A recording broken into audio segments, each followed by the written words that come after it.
The 6 essential questions of Freedom Riders. Let's begin.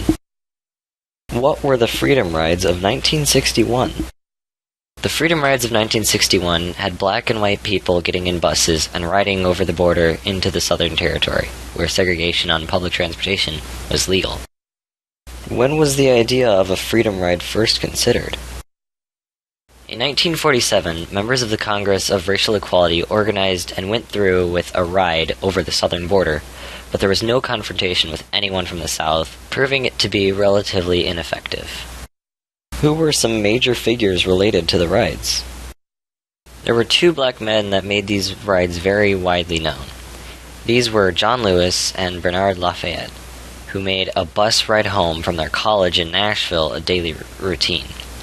I know that sounds normal because lots of people, independent of race, rode the bus, but Lewis and Lafayette both rode in the front and did not move. The Congress of Racial Equality took note and started Freedom Rides in 1961.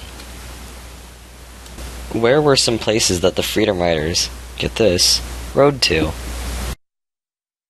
On May 4th, 1961, the first 2 buses loaded with people of mixed races left Washington, D.C. for New Orleans.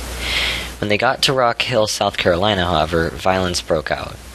John Lewis and another Freedom Rider got beaten, and another got arrested for using a white-only bathroom. Why were Freedom Rides started? Simply put, people were tired of segregation in public transport, and this was one of the hottest topics in the time of the Civil Rights Movement.